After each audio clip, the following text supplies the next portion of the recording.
Harshama harka fuudhee jaalatamtootaa fi kabajamtoota maatii Amboo miidiyaa hundi keessanuu nagaa waaqayyo isiniif haa baay'atu jecha egaa har'a obboleettii koo Masarat Nagaraa yookaan Asteer Tube MN irratti piraankii hojjechuufani nu faana bu'aa.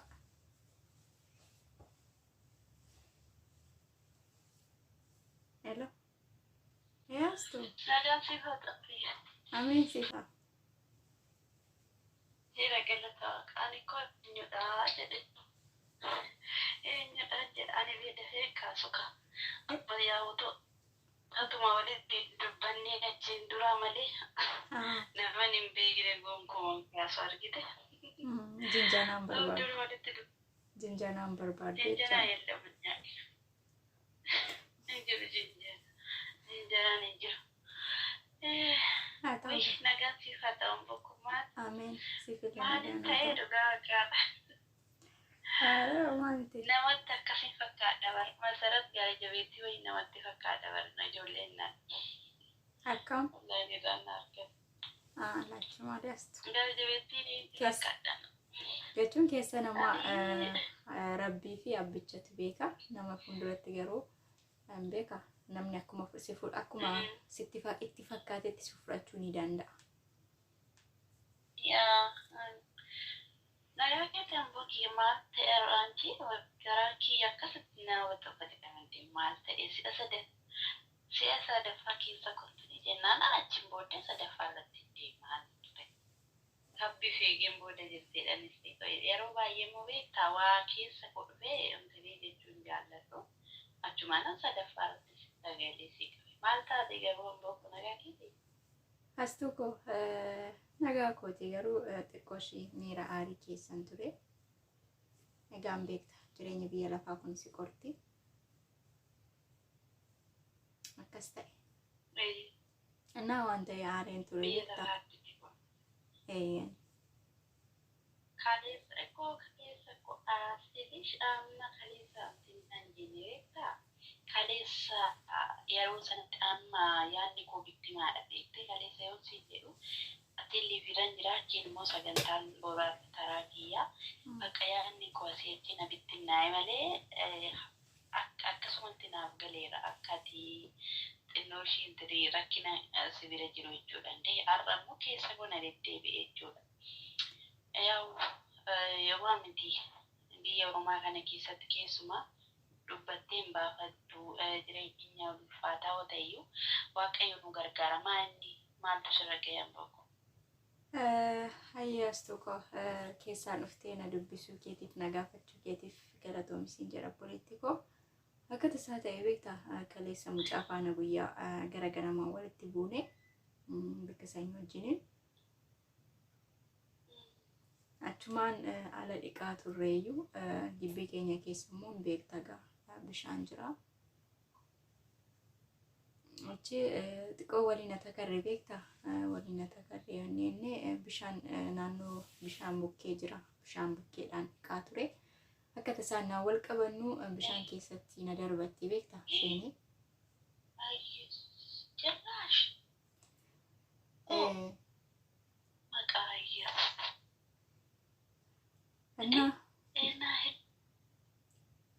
Jireenya lafa kanaa si qorti beektaa? Ana kastira na beektaa? My God, beekis. Achumaan bishaan xiqqoo isheenis daakuun beektu anis daakuu hin beeku. Bishaanis na fe'ee du'een olee bakka. Na ulfaataa tureeyyuu. Inni akkas ture.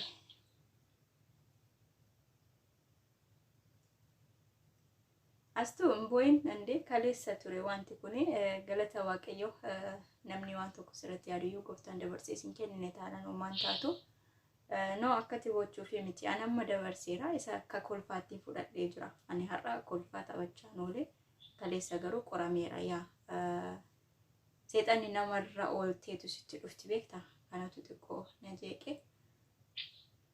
Astuu sorry inni battan boossa taanaan si faana naasa'u nan cufa. Lakia itu wani ya dem ne Jangan ekstri ada dong.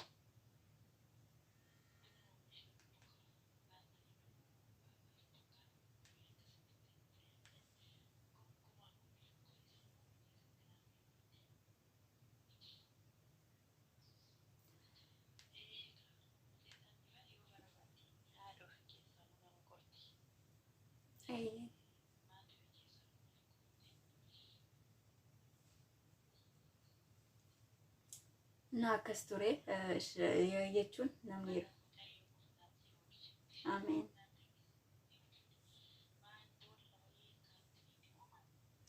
Bishaan isa daakan hin beektu gibbii keessatti qotamee kan daakan jarri hin jiru.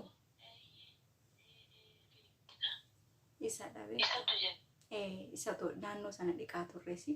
Achumatti walitti mufanne achumatti na darbattes.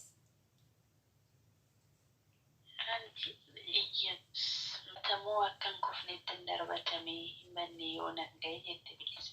Miti darbatamuun keenya waaqayyo waan wajjin jiruuf obbaga waaqayyo si oolchi waan hundumaaf oolchuu fi of galchuun harka waaqayyo salphaa miti. Namoota irraa wanti adda nu godhu yeroo hundumaa beekta akkuma namaa nyaanna hin dhumna akkuma namaa hin uffanna wanti namoota irraa adda nu godhu tokko yoo jiraate Kiristoos Yesuus du'aaf jireenya jidduutti nu qaqqabuu isaati beekte. እና beekta naraafame garaan kiyya yesuuti ammaasate ammas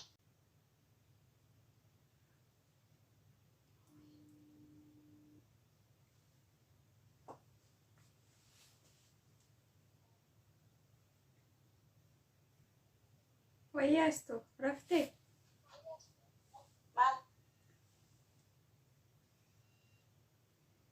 nama tun irratti bilbilee namicha nawaami. Maayisa jettu walumaan jirtu. Eeyyeen isheenis deebitee dhiifama jetteetti walumaan jirra.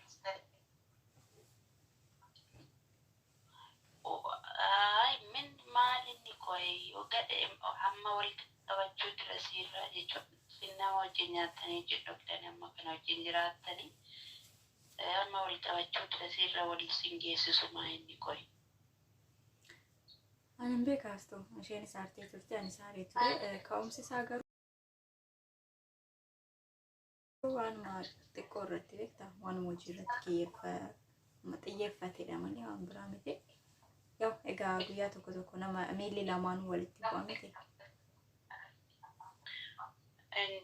Inni maayee wanti isin jechuu barbaadu asirratti agarsiishi tokkoffaa kan jirru keessa barru jedheedha beekte yeroo milkaansa fuuldura namaa jiru seetan milkaansa kuu baay'ee namatti funan kanaaf jennaan miira keessa hin galinii waaqayyo isaa beekte cubbuu keenya hundumaa nuuf dhiise sana ilaalee waa hundumaa dhiisii waliif dhiisuun sinirra jiraata waan tokko duubatti deddeebite akka haaloon ba'uuf waan tokko akka harki keessa hojjoon adaraa waaqayyo si qabeeshi. Astuko haa ta'u garuu ani waan tokko illikkiidhaan qabannaan waan isaa dafee duubatti hin deebi'u rabbuumti laphee konaaf halaafisuu. Amma fakkeenyaaf fedha waan tokko sitti maataana inni sirrii keessan darbe har'a akka kanaan turani.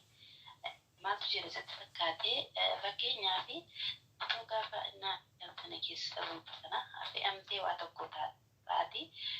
Eenyuyyuu baatii keessaa ta'uu qabaatte ilmoo kee haa ta'u namni bakka bu'ee bakka si keessana si du'uun jiru si galee eenyu si qabe achi keessatti waaqayyoodhaan.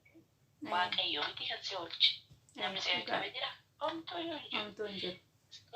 Amma gogaa qaama keessanii amma hafuura keessan caala anatu isinitti aanaa jedha waaqayyo si galee gaafa xiqqoo dhiistu ilaali gaafa ati dhiistu waaqayyo siifis hin dhiisa jechuudha. Kanaaf maal ilaalte waaqayyo ilaali dhiisi miira foonii keessaa beesi galee gowwaadha namaan jedhu namoonni beektaa beekanii waa dhiisu. Beekaatu namaaf dhiisa beekta. Kanaaf jennaani adaraa kee miira keessa galte keessaa bahi aynoo nan si hubadha keessa akka galtu Kanaafi miira keessaa bahii dhiisii tokkoffaa waaqayyoo laaltee dhiibbafta. Lammaffaan biyya hormaati. Biyya sababa namarra barbaadu. Kanaaf fadaraa keessiin jedha hamboo kiyya dhiisiiti. Utuun beeknu huba wajjin ittisa hin jedha. Kanaaf dhiisii haaloo bahuudha. Fadaraa waan tokkoon socho'e karaa kamiinuu jechuudha waaqayyoo laaliiti dhiisii. Siin jedha isa si oolchisan. Sadua si oolchisan waaqayyoo laalii dhiisii biliisaan boodaraa kiyana daraa waaqayyoo sitti kenneeshi. Uy bakka shaastu kolakkee Dhugaa no Frankiin sirratti hojjechaa jira.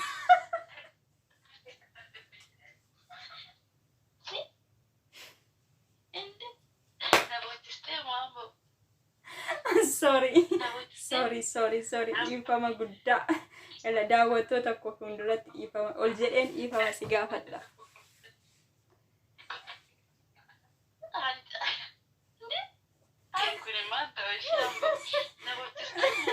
Maali ifaan nan boosisne ana yaastu.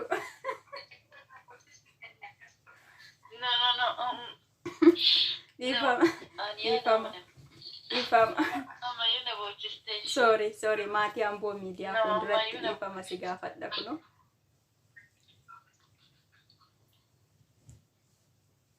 Sorry, Astuko, please, dhiifama naaf godhika.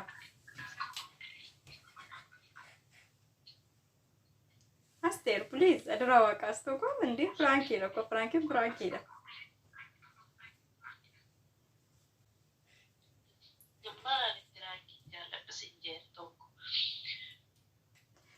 Dhiifama guddaa ni beeka akkati Frankiin jaalanne tokko lammaffaa tooftaa ittiin bahame kana ittiin deema jedheeni. Watis dhuftee keessaan naaf sobsiistuyyuu garuu na gaafannaan achumaan dhukee sirraa kaasuu kajeelee na of kashi daawwattoota amboo miidiyaa fuulduratti hundatti dhiifama si gaafadha.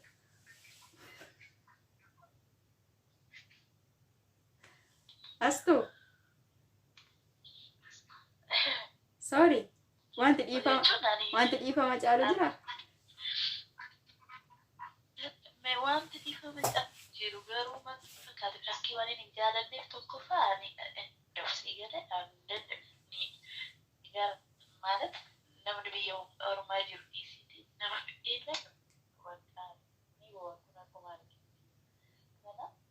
namatti ilaaltu gara jabeetti wayii namatti fakkaata garuu biraankiin jaaladhu lammata anammayyuu sinaa wanne beekte dhugaa waaqayyo biraankiidha dhugaa biraankiidhaas tokko lola hin qabnu mucaa wajjin bicha ittiin deema lolaa kana keessa ifaan na keessatti achumaan biraankiis irratti hojjedhe maal taate kaleessa mataan na dhukkubee jettee buutee mana kootti dhuftee naan jette keessaan sagalee naa qabdeeti achumaan nan immoo maafan tooftaa kanatti fayyadamuudhaan biraankiis godhe na of kashi.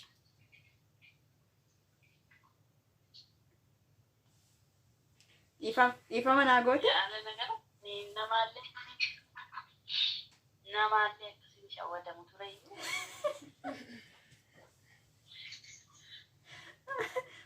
Ifama naa goote? በመላካለው አሁን ፕራንክ ልዝጋና ቪዲዮ እናውራ ሌላ ጊዜ። ቆይ ችግር የለም ስለማልቀስ ስለቦይቼ ኮስሜቲው ማስቤት ዋናው ግን ሰላም ናቸው። እስቲ ቤክተን ተናገሪ ነገር ውስጥ ደህና ነኝ እንዴ ትናንትና ጠዋት ጀምራ ስትል የነበረ አስቴር እኮ እንደዚህ ያለች ትናንት እንዲህ እያለች እኔ እባክሽ እራስሽን ጉዳይ እራስሽ እኔ አይመለከትም የለውበትም አልኳት። እራት እየሰራን ነው ልጅ ማለት አዎ በቶርባ ተወጀን ነው ቦይሲና ቀብድ አስለቀሰችኝ እኮ ስንቴ አስለቀሰችኝ። በየስቅር ይበልሽ ይቅርታ አስቱ አንቺ ሞሪ ሁኝና ፍራንክ አርጊያት ብድርሽም አለሽ እንዴ ኖ ሶፕራንክ አትወድም እንዴ አልሰራም ስለማልወድ ነው ስልሽ ቢሰራ ማርግበታለሁ ግን አልወድም አልሰራም ማልሰራበት ምክንያት አለኝ። እሺ አማ ኢፋመና ጎቴ ሙናንጎኒ ያው አማምት አተከራቶ ኮኒ ወንቲ ኩኒ laaluunis gaariidha. yaa Tokkoffaan no ani akkasii hin beekne dhugaa dubbachuuf walloltanii se'ee biyya ormaa keessatti hin ulfaata gonkumaa waan hin yaadamnedha kuni. yaa dhugaadha. Naa garuu waan hin dubbadde hin waan voice viidiyoo kee boru dhaggeeffadha. dhiifama naaf godha iddoon dogoggoretti yaa'uka maal godhu dhiifama godhu toon siin jedhu dhiifama hin godhu yoo siin jedhe hin danda'amu.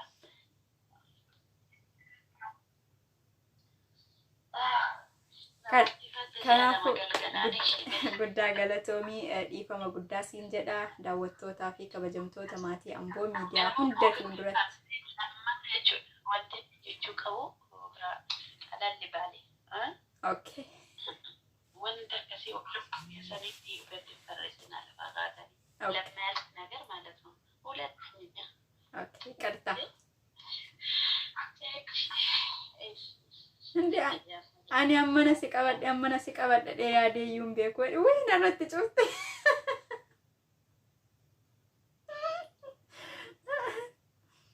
narratti cufatte naafaa kaftu inshallah. Wayyo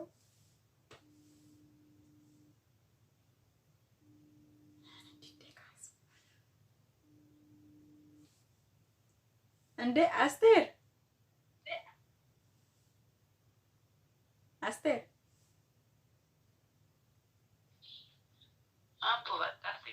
እሺ dhiifama akkanaa kootiin nageenya maatii Amboo fuulduratti dhiifama naa godhi asumaan pirankii godhamteettamoo hin godhamne isa jedhus asumaan ergaa dabarfadhuuti bu'i nagaas gaafadhu.